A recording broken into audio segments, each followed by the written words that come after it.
So I decided to do this agenda preview right here in Stodgell Park. We're mid-development now. You can see the fully accessible new playground back there, but we are going to be moving forward with a full redevelopment of Stodgell Park, make it better for the residents. It's a neighborhood pocket park, and I'm really looking forward to finishing this thing off.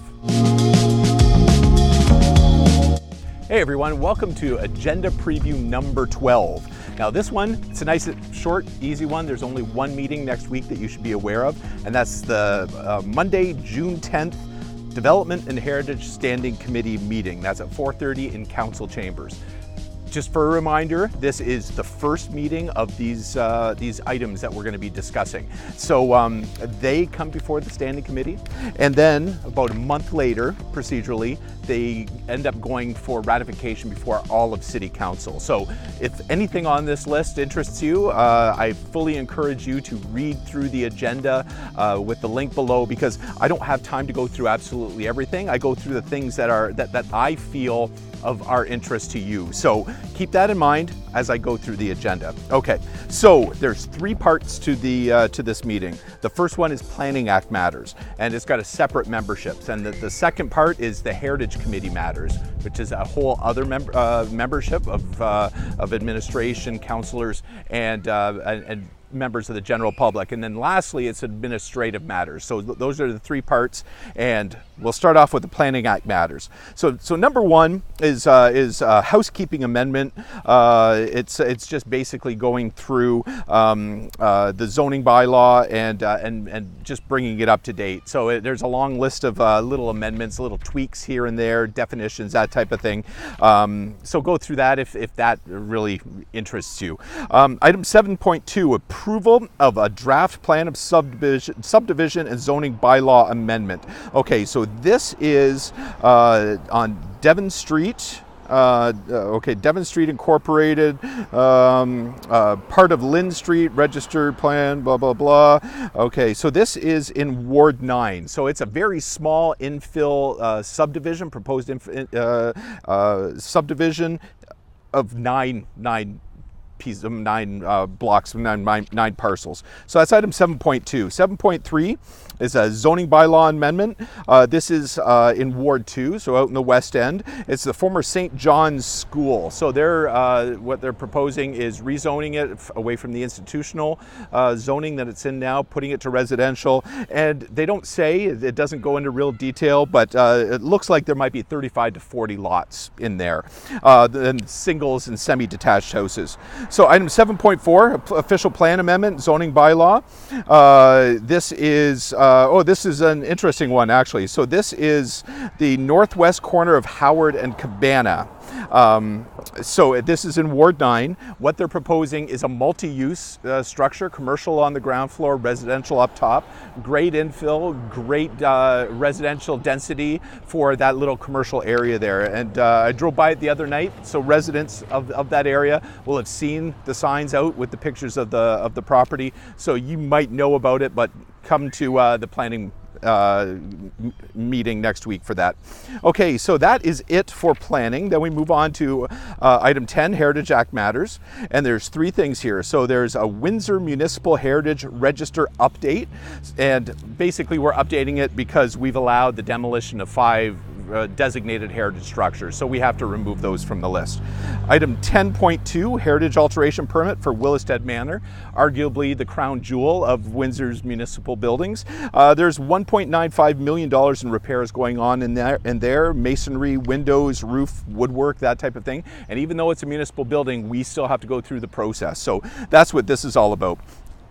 And then item 10.3, it's an answer to a council question of mine, and I asked about the process and benefits of designating Walkerville a heritage conservation district. So in there, you will find what administration recommends as far as designating Walkerville a heritage conservation district.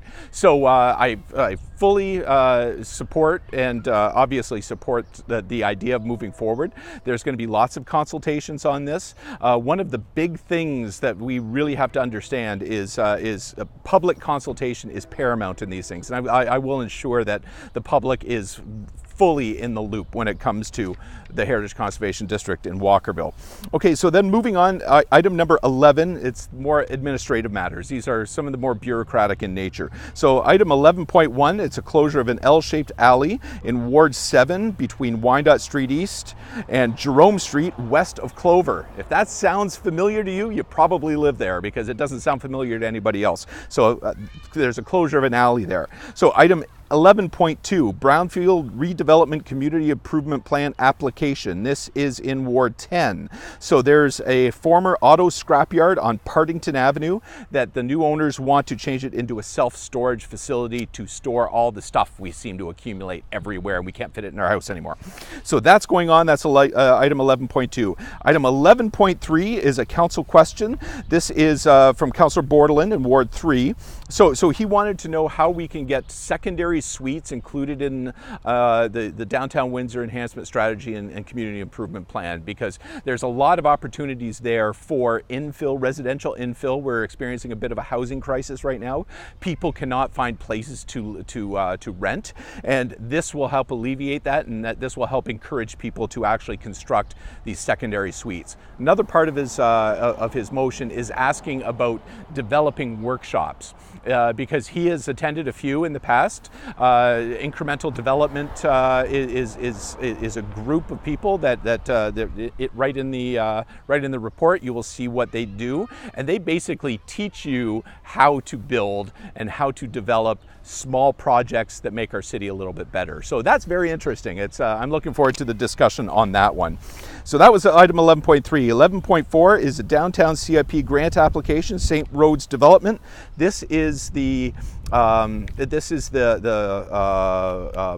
Quicken Loans building. So there was a change in use in the Quicken Loans building, and no longer residential up top. It's now office all the way around, and that affects their grant. Item 11.5, Windsor Building Facade Improvement Program. This is Wyandotte and Paulette.